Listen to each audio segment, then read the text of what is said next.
All right, this is the video lecture for the third section of the notes entitled A Global Conflict in the World War I Unit.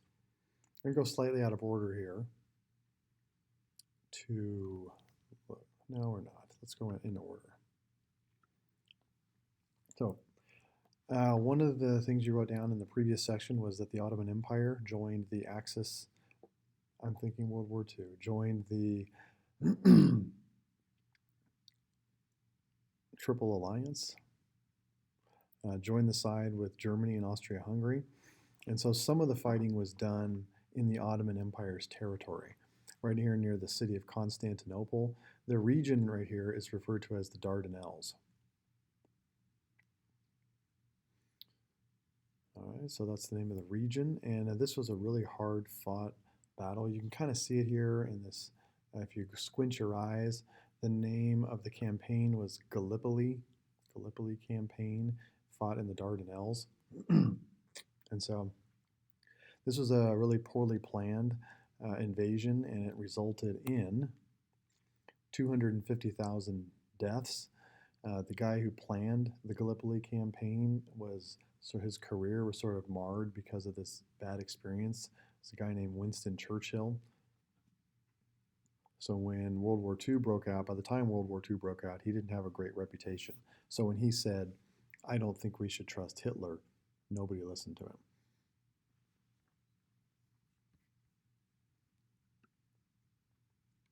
All right, a lot of colonies contributed to World War I. They contributed their soldiers and their resources, and they figured that the reward for that contribution afterward would be independence, to be left alone. So there were some individuals in colonies, local people, that promoted fighting in World War I, like this guy. It's kind of ironic. This guy in India, Mohandas Gandhi, who promoted involvement in World War I as a means to the end of the colonial rule in India. All right, the way that the United States got involved had to do with this policy. This is a vocab term at the top, this unrestricted submarine warfare. The Germans were able to use their submarines in a really strategic way to help defend against their enemies getting resources.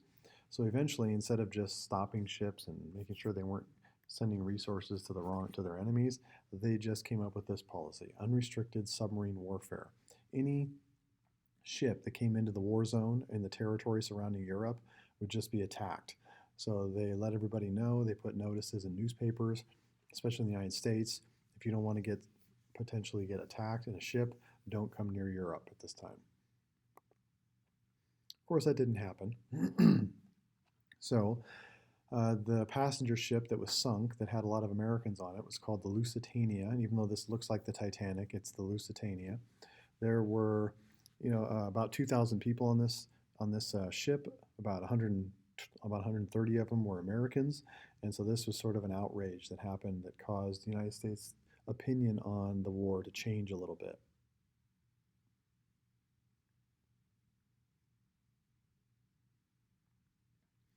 All right. Also, another incident that caused some conflict between Germany and the United States was this thing right here, the Zimmermann Note. This was a note written to the Mexican government that was intercepted by the British, translated, and passed on to the United States.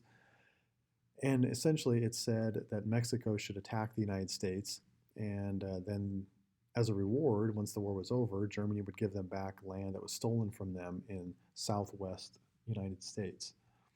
So that angered the American public a little bit as well. Needless to say, all these things contributed to the United States getting involved in World War I, and the final date, the actual year that they entered, 1917. There's a video here. This is about it's a animated recreation of the sinking of Lusitania from 1917.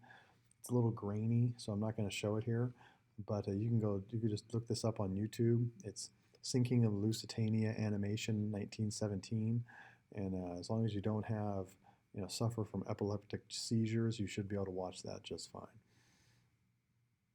Skip over that. All right, the reason the Germans adopted this policy, which ended up leading to the United States getting involved in World War I, is they figured that it would be so effective it would actually cause Great Britain to surrender before the United States got offended and joined the war on Britain's side.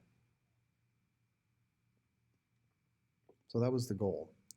Implement this policy in the war, even if the United States got drawn in because of it, because they got offended, it wouldn't make any difference. All right, another thing on top of all the other stuff that was going on in the world at the time, the war is still going on. This disease epidemic hit the world at this time. It was a Spanish flu. It hit soldiers, it hit civilians, and this was this devastating disease that ravaged the entire world as World War I was already going on. All right, this affected the war. 20 million people died as a result of this disease, civilians and soldiers alike. So not only were they suffering from World War I, but they suffered from this disease also. All right, ways that countries embrace this philosophy of total war. They got their whole economies, their whole nations to promote the war effort.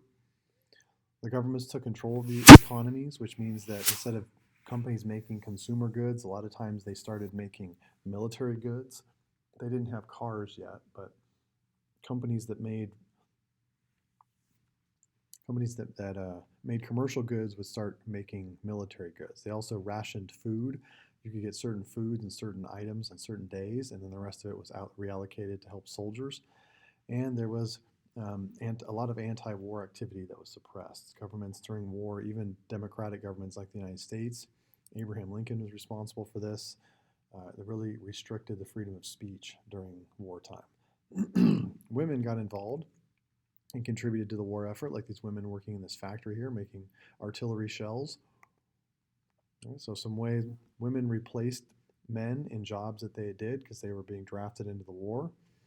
All right, they also kept supply lines going so that soldiers could have the supplies they needed behind the scenes. And thanks to Florence Nightingale, they also worked as nurses on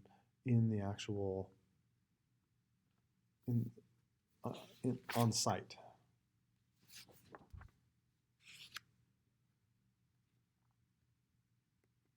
As a result of this contribution, in a lot of countries, women were given the right to vote.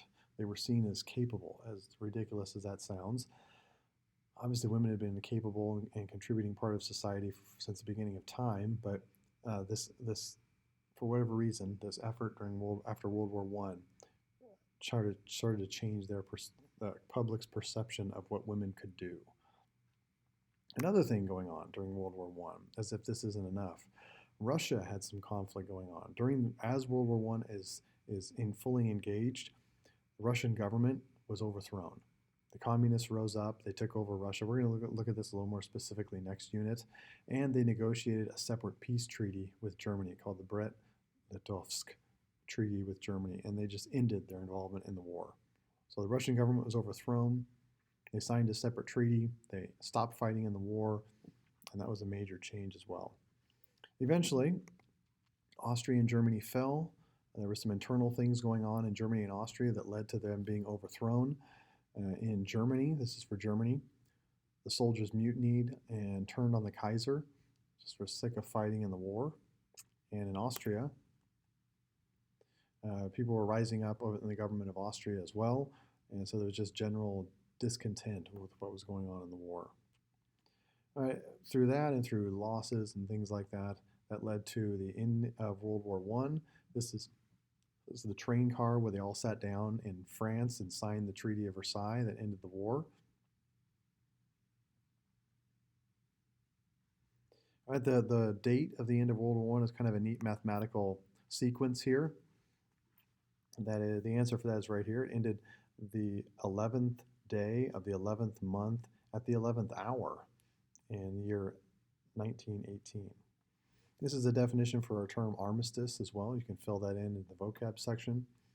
This is the answer to question 18. All total, about 30 million people were dead or wounded as a result of this war. And then question 21, how did people feel after this war? They felt disillusioned and without any hope.